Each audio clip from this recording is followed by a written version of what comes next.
నమ్మకంతో పెట్టుకుంటే దండం, తొలగిపోతుంది కష్టాల గండం.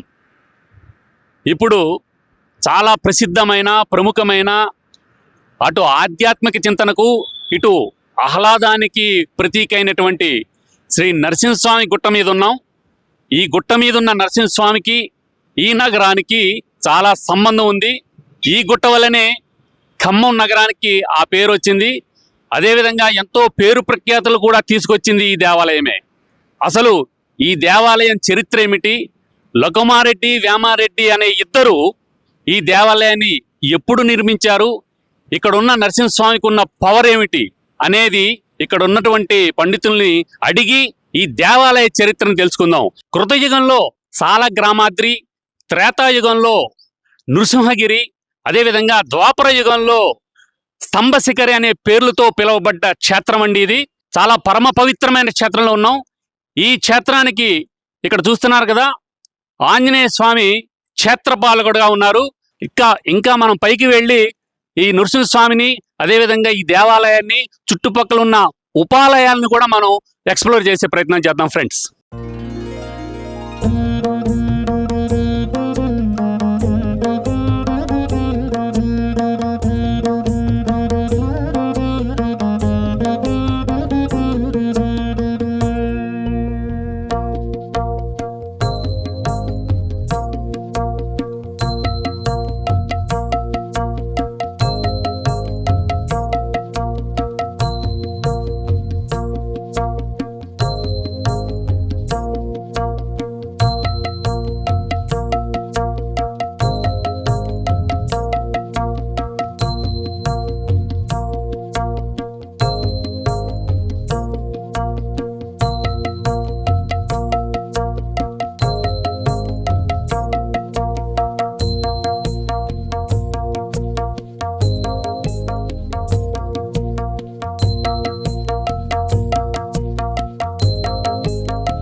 మనం ఈ నరసింహస్వామి ప్రధాన దేవాలయానికి చేరుకున్నాం. ఇలాంటి దేవాలయాన్ని మనం దర్శిస్తే గనక చాలా అద్భుతాలు జరుగుతాయని భక్తుల్లో చాలా విశ్వాసం, నమ్మకం ఉంది. చాలా వరకు 100కి 100% తమ కోరికలు, తమ మొక్కులు తీరుతాయని భక్తుల్లో విశ్వాసం, నమ్మకం ఉన్నాయండి. ఇప్పుడు మనం ఈ గుట్ట నుంచి మనం పైకి వచ్చాము. ఇక్కడ మెట్ల మార్గం కూడా ఉంది, చూడొచ్చు. ఇక్కడ ఈ మెట్ల మార్గం ద్వారా కూడా ఈ దేవాలయానికి చేరుకోవచ్చు. 2 మార్గాలు ఉన్నాయి. మనం లోపలికి వెళ్ళి దేవాలయ చరిత్ర, అక్కడ ఉన్నటువంటి నరసింహస్వామి దేవాలయం, అదేవిధంగా ఉపాలయాల గురించి కూడా మనం తెలుసుకునే ప్రయత్నం చేద్దాం ఫ్రెండ్స్. ఇక్కడ స్తంభాద్రి లక్ష్మీ నరసింహస్వామి టెంపుల్కి ఇక్కడ ప్రధాన ద్వారం దగ్గర ఉన్నాం. ఈ ద్వారం వెళ్ళే మార్గంలోనే, ఈ ద్వారానికి చేరుకునే మార్గంలోనే ఇక్కడ మనకి కుడి చేతి వైపున ఇక్కడ చూడండి తులసిమాలలు, తర్వాత అమ్మవారికి అయ్యవారికి సమర్పించే కొబ్బరికాయలు, చాలా పూజా సామాగ్రి ఉన్నాయండి. ఇక్కడ నాకు తెలిసి నా చిన్నతనప్పటి నుంచి కూడా ఇక్కడ ఇవన్నీ అమ్ముతుంటారు పూజా సామాగ్రి. ఉదయం 5 గంటలకి సుప్రభాతంతో మొదలవుతుందండి. ఇక్కడ రాశారు సోమవారం నుండి శనివారం వరకు ప్రతిరోజు జరిగే కార్యక్రమాలు ఇక్కడ ఒక పట్టికలో రాశారు. 5 గంటలకి సుప్రభాతం ఉంటుంది. అదేవిధంగా 5:30కి దేవస్థానం ద్వారాలు తెరుచుకుంటాయి. 5:45 గంటలకి నాదస్వరం, అదేవిధంగా 6 గంటల నుంచి 7:15 వరకు స్వామివారికి పానకాభిషేకం ఉంటుందండి. మీకు తెలుసు నరసింహస్వామి అనగానే పానకాల ప్రియుడు అనమాట. ఆయనకి పానకాలతోటి ఇక్కడ పూజ చేస్తారు, స్వామివారికి అభిషేకం చేస్తారు. 7:15 నుంచి 7:30 వరకు బాలభోగం నివేదన ఉంటుంది. 7:45 నుంచి 11:15 వరకు అర్చన టికెట్లపై అర్చనలు జరుగుతాయి. ఇక్కడ 11:15 నుంచి 11:30 వరకు మధ్యాహ్నం నివేదన, తర్వాత ద్వారబంధనం ఉంటుంది. అదేవిధంగా సాయంత్రం 5 గంటలకు నాదస్వరంతో మళ్ళీ ద్వారాలు తెరుచుకుంటాయి. 5:30 నుంచి 8 గంటల వరకు అర్చనలు, దర్శనం ఉంటాయి. అదేవిధంగా 8 గంటల నుంచి 8:30 వరకు నివేదన, తర్వాత 8:30కు ద్వారబంధనం అంటే పూజా టికెట్ కౌంటర్ ఉంటుంది. ఇక్కడ స్వామివారి అర్చన కోసం 30 రూపాయలు చెల్లించాల్సి ఉంటుంది. అదేవిధంగా కుంకుమార్చన ప్రత్యేకంగా జరుపుతారు, అందుకోసం 30 రూపాయలు దంపతులకి రాసిస్తారనమాట. ఈ టికెట్ కౌంటరు నుంచి మనం లోపలికి వెళ్తే దేవాలయంలోకి, గర్భాలయంలోకి, అంతరాలయంలోకి, ముఖమండపంలోకి మనం వెళ్తాం. ఇది మన నరసింహస్వామి గుట్ట ప్రధాన ద్వారానికి, ప్రధాన దేవాలయానికి వచ్చేసాము. చూసారా ఇక్కడ శని ఆదివారాల్లో ఎంతమంది భక్తులు ఉన్నారో. ఆదివారం ఇంకా ప్రత్యేకంగా ఇక్కడ కళ్యాణోత్సవం జరుగుతుంది కాబట్టి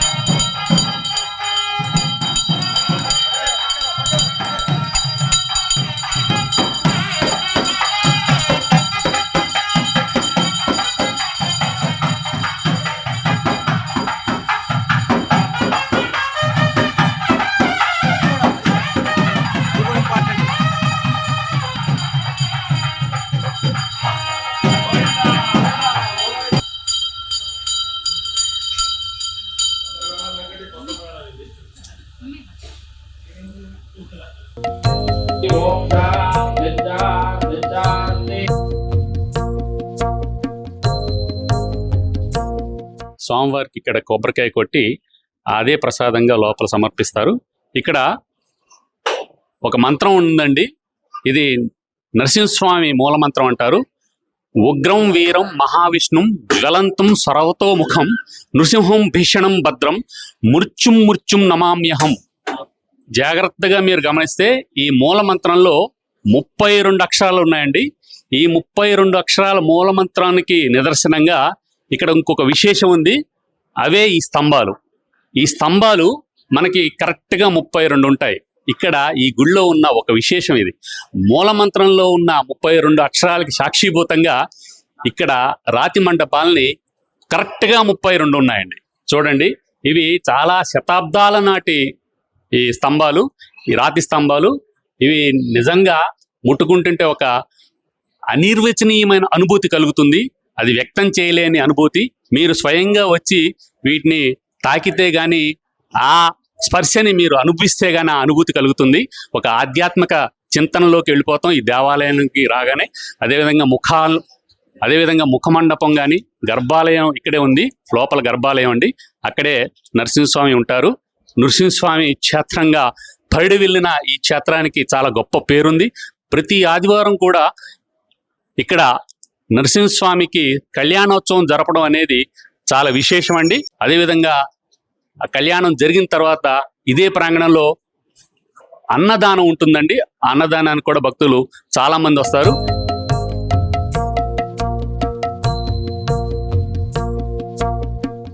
కొన్ని తరాల నుంచి ఈ వంటశాల ఉంది. ఇది కూడా చాలా ప్రత్యేకమైనదే. ఇది కూడా ఒక మండపం లాగా దీన్ని తీర్చిదిద్దడం జరిగింది. స్వామివారి గర్భగుడికి పక్కనే ఇక్కడ ఈ వంటశాల ఉంటుంది. చాలా శుద్ధిగా, పవిత్రంగా చూస్తూ ఉంటారు. అయ్యగారు చెప్పండి, ఎప్పటి నుంచి ఈ అన్నదానం చేస్తుంటారు చెప్పండి? ఇక్కడ అన్నదానం చేపట్టి ఆల్మోస్ట్ 20 ఏళ్ళు అయిందండి. పైన దానికి ప్రత్యేకంగా ఏర్పాట్లు చేశారు. ఇక్కడ సరిపోవట్లేదు అని చెప్పి పైన బేస్ కిచెన్ వేరే ఇదే ప్రాంగణంలో పెట్టేవారు. అయితే ఇక్కడ జనాభా భక్తులు తాకిడి 200 నుంచి 400 దాకా పెరిగేసరికల్లా స్వామివారి యొక్క ఇక్కడ నివేదన మాత్రం ఇక్కడ వచ్చి నివేదన అయిన తర్వాత ఈ నివేదన తీసుకెళ్లి అక్కడ స్వామివారి ప్రసాదంలో వేసి అందరికీ అన్న ప్రసాదం ఇస్తారు. జనరల్ గా ఇక్కడ ఇదే వంటశాలలో వంటలు వండుతుంటారు. పులిహోర ఇది బయటకు వెళ్ళదు. ఇక్కడ స్వామివారి యొక్క ప్రసాదాలు ఇవన్నీ ఇక్కడే, నివేదన ప్రసాదాలన్నీ ఇక్కడే. ఉదయం బాలభోగం చేస్తారు, పులిహార చేస్తారు, చక్ర పొంగలి, పరమన్నం, మహానైవేద్యం, అన్నం ఉండదు. మహానైవేద్యం అంటే మహానైవేద్యం రోజు సాయంత్రం పూట మళ్ళీ అన్నప్రసాదం నివేదన ఉండదు. ఇక్కడ ఓన్లీ శనగలు, పానకం. ఉదయం పానకం ఉంటుంది, సాయంత్రం శనగలు, పానకం ఉంటుంది. ఆధ్యాత్మిక చింతన, మరోవైపు ప్రకృతి భావనలతో మేళవించిన ఈ గర్భాలయంలో గాని, దేవాలయంలో గాని, ముఖాలయంలో గాని ప్రతీదీ కూడా అణువు ప్రతీదీ అద్భుతమేనండి. ఇక్కడ చూడండి మీరు, వెండి తలుపులు ఉన్నాయి. ఈ వెండి తలుపుల మీద ఉట్టిగా తలుపులుగా వదిలేయకుండా ఇక్కడ దశావతారాలని ఏర్పరిచారు. చూడండి, చాలా అద్భుతంగా ఉన్నాయి ఈ దశావతారాల చిత్రకల్పన మొత్తం అంతా చూడండి, చాలా అద్భుతంగా ఉంది. హిందూ దేవాలయాల్లో భాగంగా, వాటి పరిరక్షణలో భాగంగా ఇలాంటి క్షేత్రాల్ని మనం రక్షించుకోవాల్సిన అవసరం ఉంది. మీరు ఎప్పుడైనా ఖమ్మం నగరానికి వస్తే తప్పనిసరిగా చూడవలసిన మొట్టమొదటి దేవాలయం, మొట్టమొదటి క్షేత్రమే ఇదండి, నరసింహస్వామి క్షేత్రం. ఇక్కడ చూడండి, ప్రతీది చాలా అణువణువు ఒక శిల్పకళా చాతుర్యంతో, ఒక చిత్రకళ నైపుణ్యంతో ఇక్కడ ఏర్పరిచారు. చూడండి బొమ్మలు, వీటిని అవతారాలు అనాలి. బొమ్మలు అంటే అది దాన్ని మించిన ఇది కాబట్టి, విశేషం కాబట్టి ఇక్కడ దశావతారాల్ని ఏర్పరిచారు. చూడండి, ఇది నరసింహస్వామి గర్భగుడికి ఉన్న 2 తలుపులు అన్నమాట, వెండి తలుపులు. మీరు బహుశా ఎక్కడ చూసి ఉండరు. జనరల్గా ఇలాంటి క్షేత్రాలకి మామూలు తలుపులు, చెక్క తలుపులు ఏవో ఉంటాయి, కానీ ఇక్కడ వెండి తలుపులు ఉండటం అనేది ఒక విషయం. ఇక్కడ క్షేత్రపాలకుడుగా ఉన్న, అంటే నరసింహస్వామి గుట్టకి క్షేత్రపాలకుడుగా ఉన్న ఆంజనేయ స్వామి దగ్గర జరిగే ప్రత్యేక పూజల గురించి, ఆయన మహిమల గురించి ఇక్కడ అయ్యగారు ఉన్నారు. అయ్యగారు, మీ పేరు? రాధాకృష్ణ అండి. రాధాకృష్ణ గారు, చెప్పండి, మీరు ఇక్కడ నిర్వహించే పూజల గురించి చెప్పండి. ఇక్కడ స్వామివారికి రోజు కూడా స్వయంభూ క్షేత్రం కాబట్టి స్వామివారితో పాటుగా ఇక్కడ క్షేత్రపాలకుడు ఆంజనేయ స్వామి కూడా రోజు ఉదయాన్నే నిత్యం అభిషేకం ఉంటుంది. అభిషేకం తర్వాత స్వామివారికి రోజు సింధూరం వేస్తాం, చందనంతో అలంకారం చేసి. వాల పూజ అనేది ఇక్కడ ప్రత్యేకంగా. అంటే నరసింహస్వామి కూడా ఉగ్రరూపుడు, ఆంజనేయ స్వామి కూడా పవర్ఫుల్ ఉగ్రరూపుడే కాబట్టి ఆయన చల్లబరచడానికి చందనం వేస్తారు. చందనం అనేది రోజు అనేది అలంకారంగా చేస్తారు ఇక్కడ స్వామికి. వాల పూజ ఇక్కడ విశేషంగా చేస్తాము. స్వామివారికి ఇక్కడ మీరు చూసుకున్నట్లయితే మన్యు సూక్తంతో అభిషేకం చేసి వాలాగ్రి పూజ అని చెప్పేసి చాలా విశేషంగా చేస్తూ ఉంటారు అన్నమాట.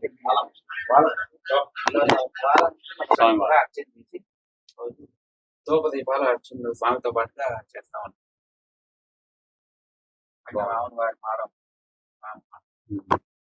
రామమాడ కదా, అది కూడా. ఇక్కడ చూసారా, ఆంజనేయ స్వామి నుదిటి మీద కరెక్ట్గా, అంటే ఆయన శిఖరం మీద, ఆ శిరస్సు మీద రామమాడ ఉంది. అందులో రామలక్ష్మణులు, సీతాదేవి ఉన్నారు. జాగ్రత్తగా గమనించండి మీరు. ఇక్కడ రామమాడతోటి ఈ విగ్రహం ఉండడం ఇంకొక విశేషం. అదేవిధంగా ఇక్కడ వాల పూజ అనేది ప్రత్యేకంగా జరుగుతుంటుంది. ఈ చుట్టుపక్కల కానీ ఎక్కడ కానీ లేని పూజ అండి ఇది. జనరల్గా సాధారణంగా మనం ఆంజనేయ స్వామికి చందనంతో, ఆకు పూజలతోటి చేయడం ఉంటుంది. కానీ ఇక్కడ వాల పూజ అనేది ప్రత్యేకంగా నిర్వహిస్తున్నారని ఇక్కడ పౌరోహితులు చెప్తున్నారు.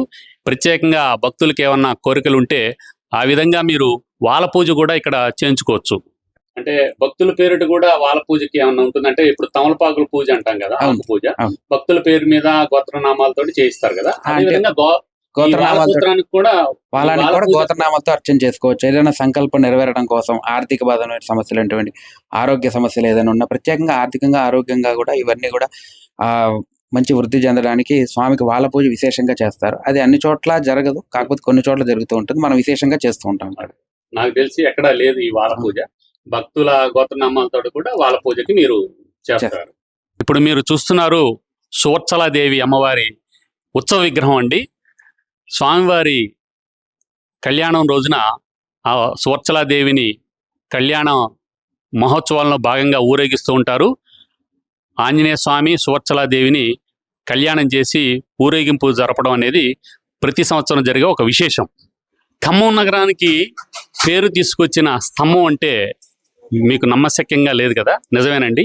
ఈ స్తంభం వల్లనే మనకి ఖమ్మం నగరానికి ఖమ్మం అనే పేరు వచ్చింది. ముందుగా దీన్ని స్తంభగిరి, అంటే ఇక్కడ స్తంభం ఉండడం వల్ల ఈ స్తంభం నుంచి మహావిష్ణువు నరసింహస్వామి అవతారం నుంచి భక్త ప్రహ్లాదుడి కోరిక మేరకు హిరణ్యకశిపుణ్ణి చంపారని పురాణ గాథ.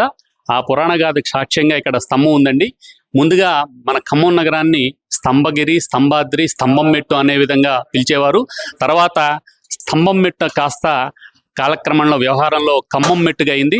ఆ ఖమ్మం మెట్టు అయిన తర్వాత 1953లో వరంగల్ జిల్లా నుంచి విడిపోయినప్పుడు ఖమ్మం మెట్టుని ఖమ్మంగా మార్చారు గెజిట్లో. ఆ విధంగా మన ఖమ్మం నగరానికి పేరు తీసుకొచ్చిన స్తంభం అండి. ఇదే ధ్వజస్తంభం. ఇక్కడ రాతి ధ్వజస్తంభం. ఎక్కడైనా కానీ ధ్వజస్తంభాలు రకరకాలుగా నిర్మిస్తూ ఉంటారు. ఇక్కడ మాత్రం రాతి ధ్వజస్తంభంగా నిర్మించారు. చూడండి, ఇది కూడా కాకతీయుల కాలం నాటి శిల్పకళా వైభవానికి నిదర్శనంగా తోస్తుంది. చూడండి ఎంత ఎత్తుగా ఉందో. ఇది స్వామివారి గర్భగుడికి ఎదురుగా ఉంటుంది. రాతి ధ్వజస్తంభం. ఈ ధ్వజస్తంభం సాక్షిగానే మనకి ఖమ్మం నగరానికి ఖమ్మం అనే పేరు వచ్చిందండి. ఇదే గర్భాలయం, నరసింహస్వామి గర్భాలయం. ఇదంతా ముఖాలయం. తర్వాత ఇదంతా ముఖమండపంలాగా విరాజిల్లుతో ఉంది. ఇది మాత్రం గర్భాలయం. గర్భాలయంలోనే గుహలో ఉంటాడు. ఇది లకుమారెడ్డి, వేమారెడ్డి అనే ఇద్దరు ఈ నగర ప్రముఖులు. అప్పుడు ఇంకా పట్టణ స్థాయిలో, గ్రామ స్థాయిలో ఉంది ఖమ్మం నగరం.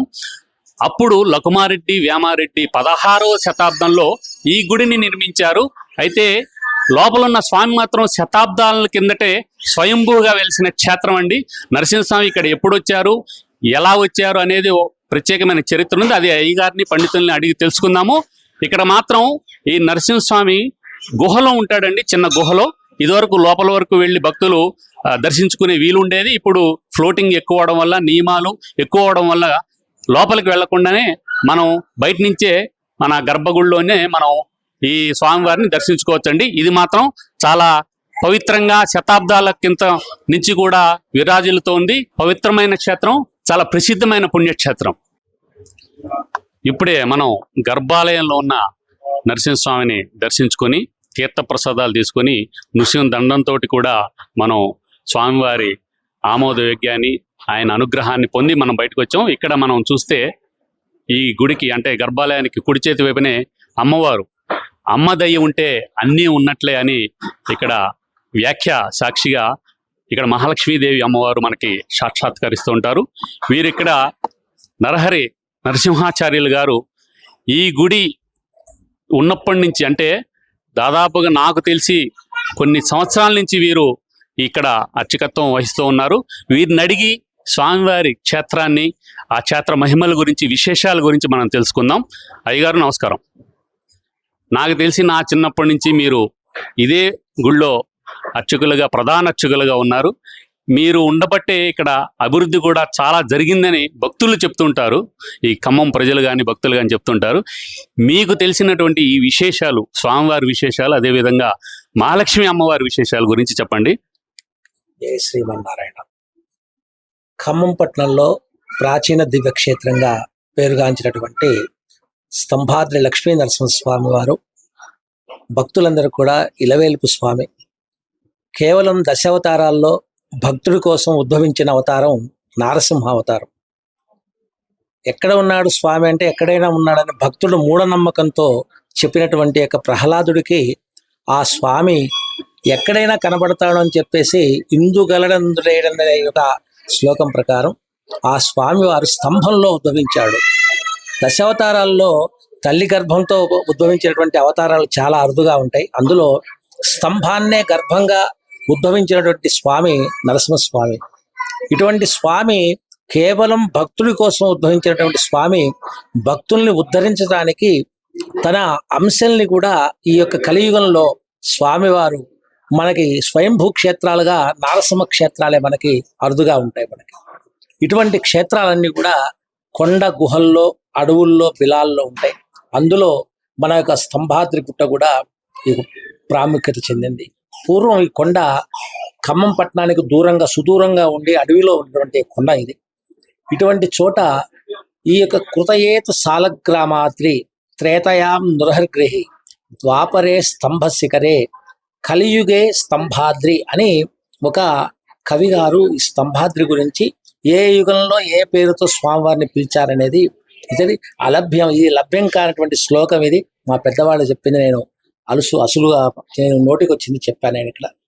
ఇటువంటి స్తంభాద్రి క్షేత్రం మౌద్గల్య మహాముని తన శిష్య బృందం చేత ఈ కొండ గుహలో తపస్సు చేస్తే అప్పుడు ప్రత్యక్షమైనటువంటి స్వామివారు నీకేం కావాలో కోరుకోమంటే, అయ్యా మేము మునులము, మాకేమీ ఉండదు, లోక కళ్యాణం కోసమే మేము చేస్తున్నాం కాబట్టి నీ దర్శనం కోసం వచ్చినటువంటి భక్తులందరికీ కోరిన కోరికలు నెరవేర్చే స్వామిగా ఈ కొండ గుహలో నిలవై ఉండమని చెప్పేసి స్వామివారిని ప్రార్థించగా సంతోషించినటువంటి స్వామివారు ఈ కొండ గుహలో లక్ష్మీ సమేతంగా శాంతమూర్తిగా ఇక్కడ కొండ గుహలో ఉన్నాడు.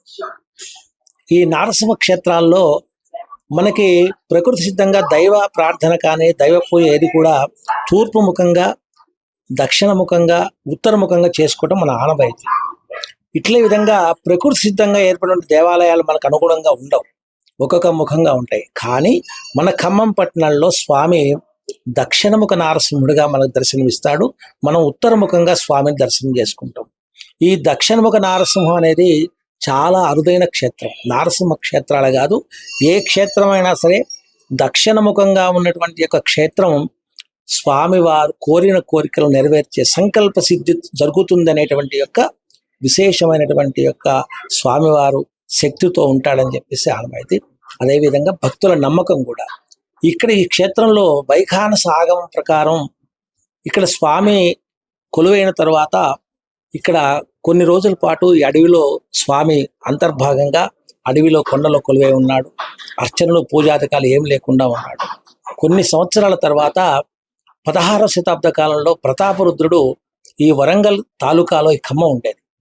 ఉన్నప్పుడు ప్రతాపరుద్రుడు ఖమ్మం పట్టణాన్ని ఆయన పర్యటనకు వచ్చినప్పుడు ఇక్కడ విడిది చేయడానికి ఏర్పాటు కోసం ఖమ్మం కిల్లా ఏర్పాటు చేసుకుని విడిది ఏర్పాటు చేసుకుని, అదేవిధంగా మన ఖమ్మం ఈ గుట్ట కూడా స్వామివారిని దర్శనం చేసుకుందాం అని చెప్పేసి ఆయన గారు దర్శనం చేసుకుని, కాకతీయుల కళావైభవం ఏ విధంగా వాళ్ళు ఏదైనా సరే శిలలతోనే నిర్మాణం చేస్తారు. వరంగల్లో చూసుకోండి, ఎక్కడైనా సరే మనకి ఇక్కడ ఖమ్మం జిల్లాలో కూసుమంచిలో కూడా మనకి శిలాతో అన్ని కూడా శిలలతోనే ఉంటాయి. అదేవిధంగా వారు ఇక్కడ ఆలయ దర్శనం చేసుకున్న తర్వాత స్వామి కొండ గుహని ఏమాత్రం ముట్టుకోకుండా ఆ కొండ గుహకి అనుగుణంగా స్వామివారి యొక్క ప్రార్థనా శ్లోకం ఉగ్రం వీరం మహావిష్ణుం జ్వలంతం సర్వతోముఖం నృసింహం భీషణం భద్రం మృత్యునమామ్యహం అనేటువంటి శ్లోకానికి 32 అక్షరాలు ప్రాథమికంగా బీజాక్షరాలు ఉంటాయి. అటువంటి 32 అక్షరాలని బేస్ చేసుకొని 32 స్తంభాలతోటి ఈ ఆలయ ప్రాంగణాన్ని సుందరంగా తీర్చిదిద్ది వారు మనకి ఈ రోజున కళా వైభవాన్ని మాకు అందించడం జరిగింది.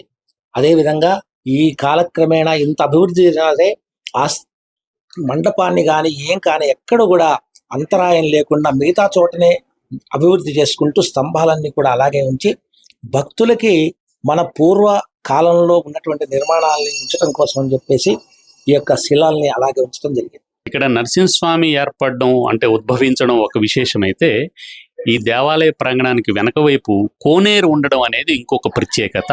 ఆ కోనేరు గురించి రకరకాల కథనాలు వినిపిస్తున్నాయి. అసలు కథ ఏమిటి, అసలు దాని వెనుకున్న అసలు చరిత్ర ఏమిటి అనేది అయ్యగారిని అడిగి తెలుసుకుందాం. అయ్యా గురుగారు చెప్పండి, కోనేరు గురించి ఎలా ఏర్పడింది, స్వామివారికి ఏ విధంగా ఆ అనుబంధం ఉంది అనేది చెప్పండి. మహామునులు ఇక్కడ తపస్సు చేసినప్పుడు వారు ప్రాతకాలంలో బ్రహ్మముహూర్తంలో స్నానాధికాలు చేయటం కోసం అని చెప్పేసి ప్రతిరోజు కూడా మనం మునేరు అని చెప్పంటారు, ఖమ్మంకి మునేరు అంటారు.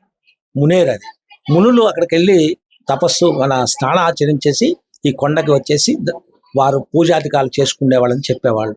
అటువంటి సందర్భంలో ఒక రోజు వారు నిద్రా సమయంలో తెల్లవారిపోయింది, బ్రహ్మముహూర్తం దాటిపోయింది. జనసంచారం ఉన్నప్పుడు వాళ్ళు జనంలో కలవరు కాబట్టి స్నానపానాదులు లేకుండా మేము ఎలా పూజ చేసుకోవాలని చెప్పి స్వామిని ప్రార్థించి, అయ్యా మేము రోజు అక్కడికి వెళ్ళాలంటే ఇబ్బందిగా ఉంది, మాకు ఈ కొండ గుహలోనే మాకు కొండ మీదనే మాకు నీటి సౌకర్యం ఏర్పాటు చేస్తే రాబోయే రోజుల్లో కూడా ఇటువంటి భక్తులకు కూడా అది ప్రాకృతి సిద్ధంగా ఉంటుంది కాబట్టి అప్పుడు స్వామి వారు పాదతాడనం చేత, అంటే ఆ స్వామి శక్తి చూడండి, పాదతాడనం అంటే ఒక అడుగు వేయటం వల్ల ఆ కొండ చీలి వెనక వైపుగా ఆ పాదముద్రలతోటి ఆ కొండ ఏర్పడి అందులో నీళ్లు ఏర్పడి పుష్కరిణిగా ఏర్పడింది. ప్రకృతి సిద్ధంగా ఏర్పడిన పుష్కరిణి అది. 360 రోజులు కూడా ఈ 150 అడుగుల ఎత్తులో ఉంటుంది భూమికి కొండ. ఈ 150 అడుగుల ఎత్తులో ఉన్నా కూడా 360 రోజులు 3 కాలాల పాటు కూడా నీటి సౌకర్యం ఈ కొండ మీద ఉండటం చాలా విశేషం. గతంలో కొన్ని రోజుల వరకు కూడా ఆ తీర్థంనే స్వామివారికి అభిషేకానికి వాడేవారు. కాలక్రమేణా ఈ రోజున ఉన్నటువంటి పరిస్థితుల్లో కొద్దిగా శుద్ధి చేయాల్సిన అవసరం ఉన్నది బట్టి బోర్ వాటర్ని కొద్దిగా శుద్ధి చేసుకొని వాడటం జరుగుతున్నది. అయితే ఆ యొక్క విశేషమైనటువంటి పర్వదినాల్లో బ్రహ్మోత్సవ కార్యక్రమంలో చక్ర స్నానానికి అక్కడ స్వామివారి యొక్క విశేషానికి ఆ కోనేరులోనే వాడటం జరుగుతుంది. స్వామివారి పాదతాడనం అన్ని కూడా నాభి సూత్ర స్థానం, అంటే ఇందాక మీరు అడిగారు స్వామి నీళ్ళల్లో ఉంటారండి. స్వామి ఉగ్రమూర్తి. ఆయన తాపం చల్లారాలంటే ఎన్ని నీళ్లు స్నానం చేస్తే చల్లారాలి, ఎంత పానకం తాగితే చల్లారాలి. అందుకని స్వామి ప్రకృతి సిద్ధంగానే ఆయన ప్రతి వేసవికాలం తర్వాత వచ్చే వానాకాలం ఏదైతే ఉందో నాభి సూత్ర స్థానం అని అధికంగా వర్షాలు పడ్డప్పుడు ఆ కోనేరులో స్వామివారి నాభి సూత్ర స్థానం అనే ఒక లెవెల్ ఉంటుంది, మనకు కనపడుతుంది, చూడొచ్చు. ఆ నాభి సూత్ర స్థానానికి ఆనుకొని నీళ్ళు ఎప్పుడైతే వస్తాయో ఆ రోజునే స్వామివారి గర్భాలయంలోకి నీళ్ళలు వచ్చేసి స్వామివారు జలాదివాసంలో 3 రోజులు లేదా 5 రోజులు ఆయన తాపం తీరేంత వరకు కూడా ఆ నీళ్ళల్లోనే స్వామివారు ఉంటారు. ఆ తర్వాత ఆటోమేటిక్గా ఆ నీళ్ళు వెనక్కి వెళ్ళిపోతాయి. మిగిలిన నీళ్ళు ఏమంటే మేము శుభ్రం చేసి స్వామివారికి మళ్ళీ అభిషేకాదులు చేస్తాం. అప్పటి వరకు కూడా జలాదివాసంలోనే స్వామివారు ఉంటే అర్చనలన్నీ కూడా ఉత్సవమూర్తులుగా చేయటం జరుగుతుంది. అంటే గురుగారు, ఇప్పుడు కోనేరు నుంచి వచ్చే నీళ్ళతోటి గర్భాలయం నిండిపోతుంది. ఆ తర్వాత వర్షాకాలంలో ఆ భక్తులకి ఇబ్బంది లేకుండా ఈ ముఖాలయంలోనే అర్చనలు అన్ని చేస్తారు. అంటే అక్కడ కోనేరు నుంచి ఇక్కడికి నీరు రావడం అనేది ఒక మహిమాన్వితమైన విశేషంగా చెప్పుకోవచ్చుగా గురుగారు? విశేషం అండి. అది స్వామివారు ఏర్పాటు చేసుకునేది తప్ప మన మానవ మాత్రం చేసింది కాదు. అది చాలా విశేషం. అది స్వామి. ఇంకోటి ఏంటంటే మనకి స్వామివారికి నారసింహ క్షేత్రాల్లో పానకం నివేదన మాత్రమే అన్ని చోట్ల ఉంటుంది. కానీ మన నారసింహ క్షేత్రం ఈ స్తంభాద్రి కొండ మీద భక్తుల వారి వారి కోరికలు సంకల్పాలు ఏవంటే ప్రతి మనిషికి ఒక కోరిక ఉంటుంది. పిల్లల కోసమో వారి కోసమో వారి ఇంకెవరికైనా కోసం ఉంటుంది. అటువంటి సందర్భంగా వారి వారి సంకల్పంతో స్వామివారికి నిత్యం కూడా పానకంతో బిందె పానకంతో అభిషేకం చేసి మరొక బిందె స్వామివారికి నివేదన చేసి భక్తులందరికీ కూడా తీర్థం ఇవ్వడం జరుగుతుంది. ఇది ఈ క్షేత్రంలో ఉన్నటువంటి విశేషం. ఇది ఇవన్నీ విశేషాలు ఒక ఎత్తు అయితే ఆదివారం జరిగే స్వామివారి కళ్యాణోత్సవం ఇంకొక విశేషం. ఆ కళ్యాణోత్సవానికి కానీ అన్నదానానికి కానీ మీరు తొలి అడుగు వేశారు. అంటే మీరు ప్రేరేపించారు నగర ప్రజల్లో, భక్తుల్లో కానీ. మీరు ఒక విధంగా చెప్పాలంటే స్వామివారికి ఏదైనా చేద్దాము, ఏదైనా విశేషం చేద్దామనే ఆ దుగ్ధతోటి, ఆ కోరికతోటి మీరు స్వామివారికి కళ్యాణోత్సవానికి శ్రీకారం చుట్టారు. ఆ విశేషాల గురించి చెప్పండి గురుగారు.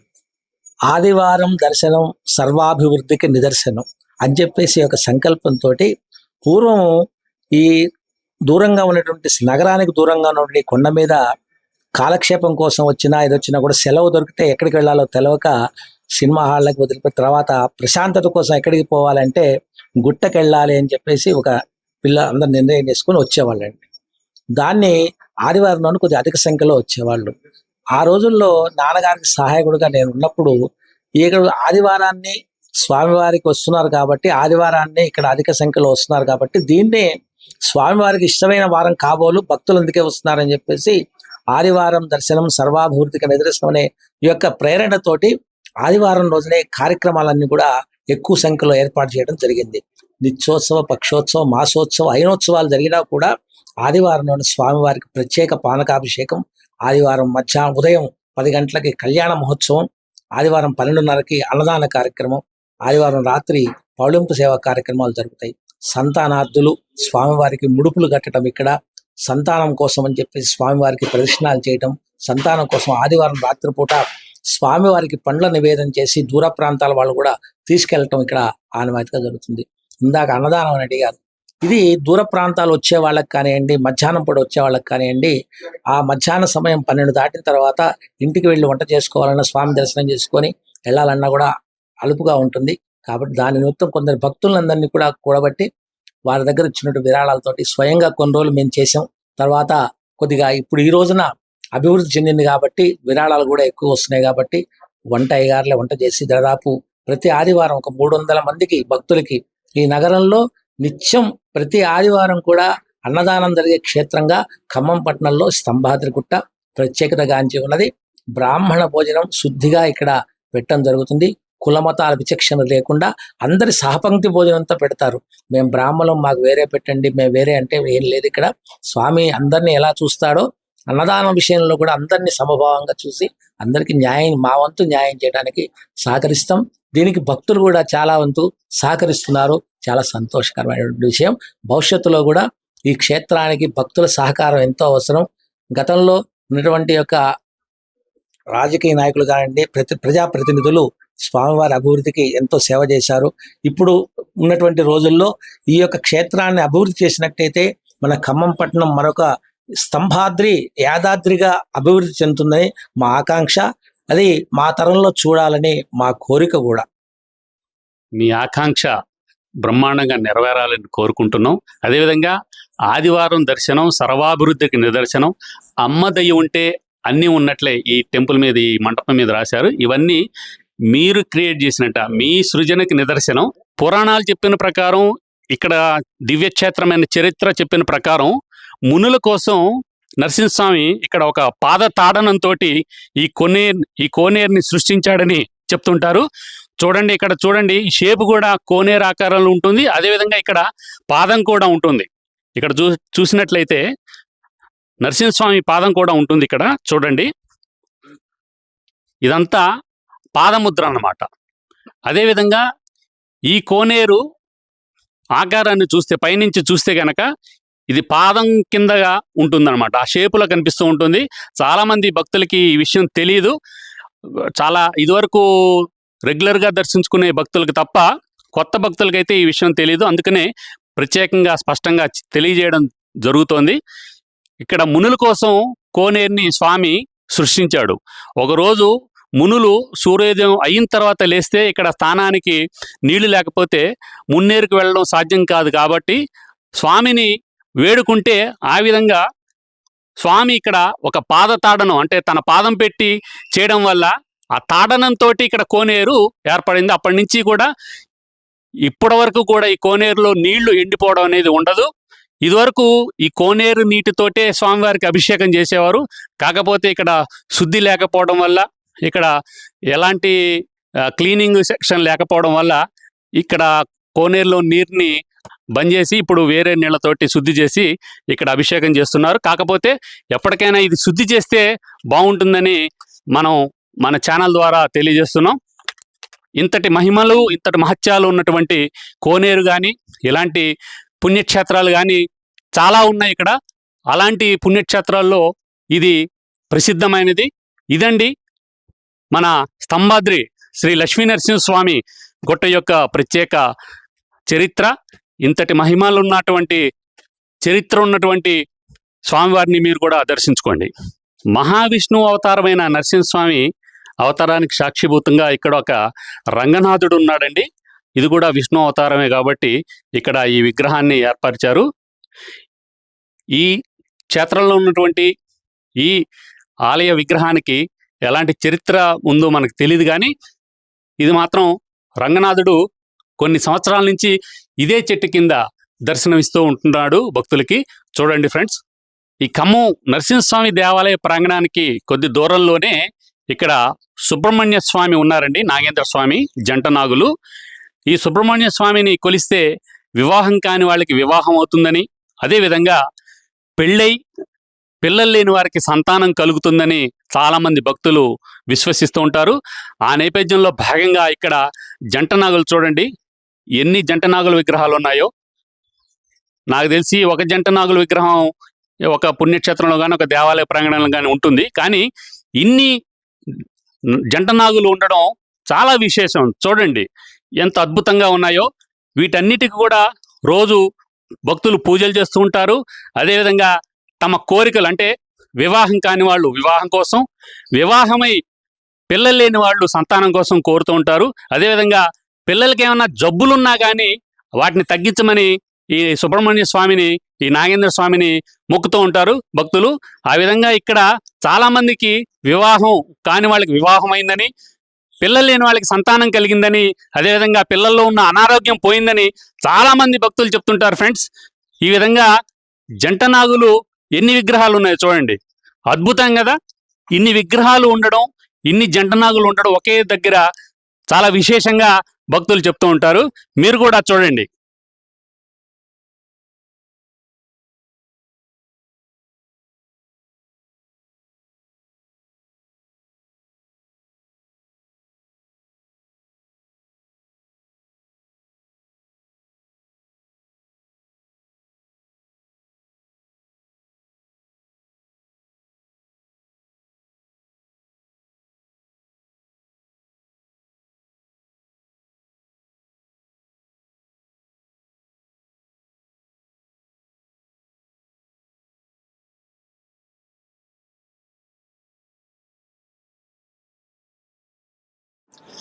నరసింహస్వామి మూలమంత్రంలో 32 అక్షరాలు ఉన్నాయని చెప్పుకున్నాం కదా.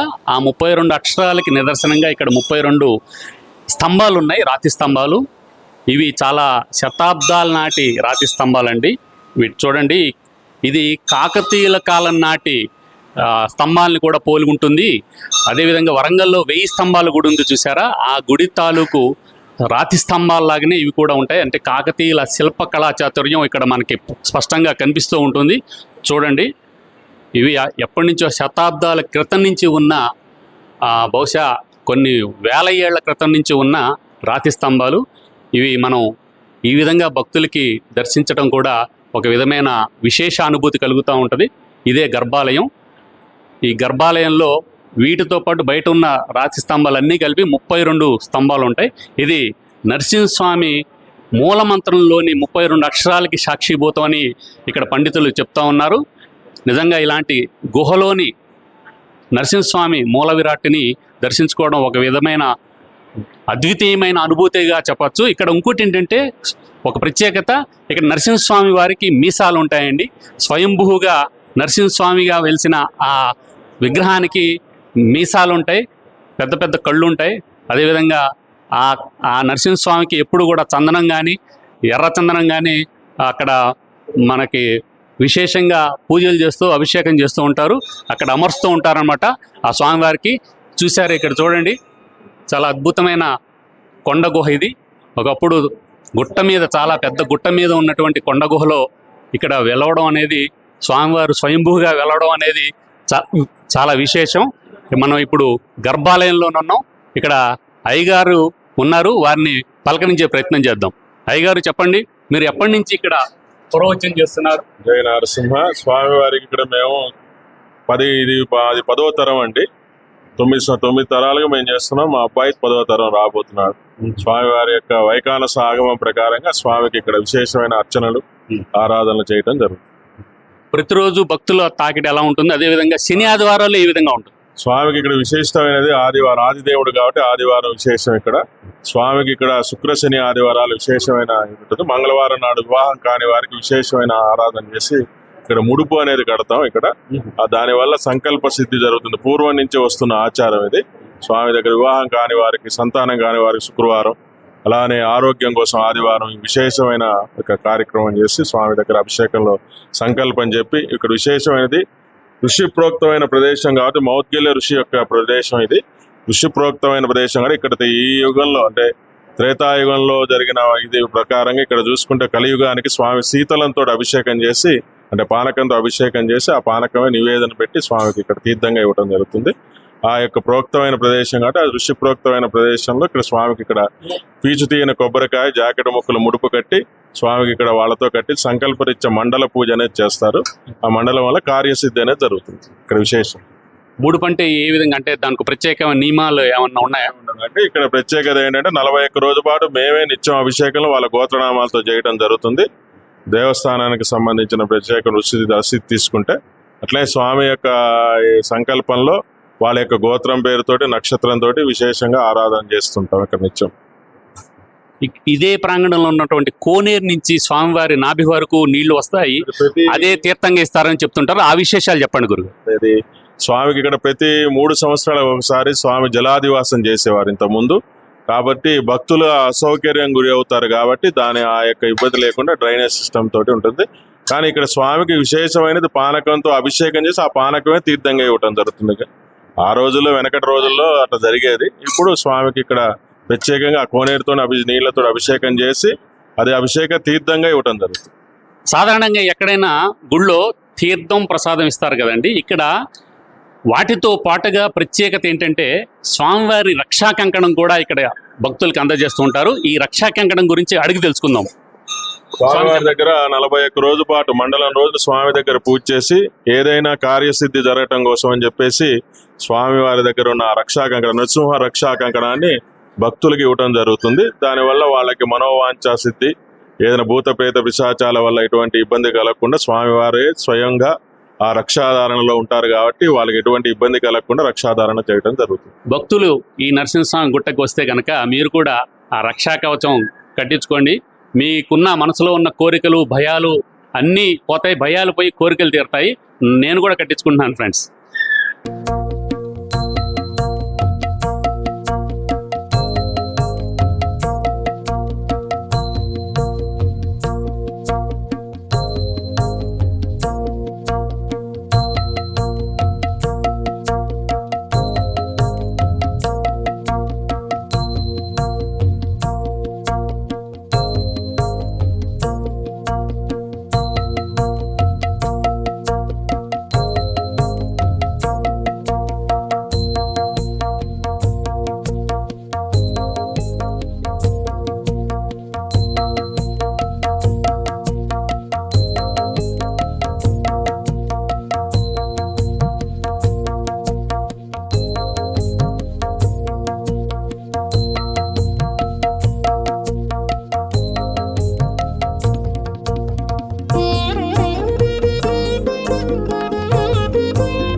స్వామివారి గుట్ట మీద 20 ఏళ్ల నుంచి అన్నదానం కార్యక్రమం నడుస్తున్నది.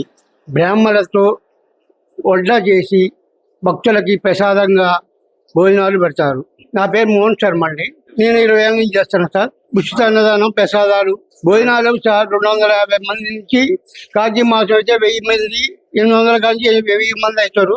మామూలు టైంలో అయితే 250 మంది అవుతారు సార్. కూర, పప్పు, పచ్చడి, సాంబారు, మజ్జిగ, పులిహోర, పాయసం ఇవి ఉంటాయి సార్. వచ్చిన వాళ్ళకి ఉన్న దాంట్లో తృప్తిగా పెట్టి పంపిస్తాం. ఏది తక్కువైనా మళ్ళీ వడ్డించి పంపిస్తాం సార్. కమిటీ వాళ్ళు కానీ అందరూ అయ్యగారు కానీ మంచి సహకరిస్తారు.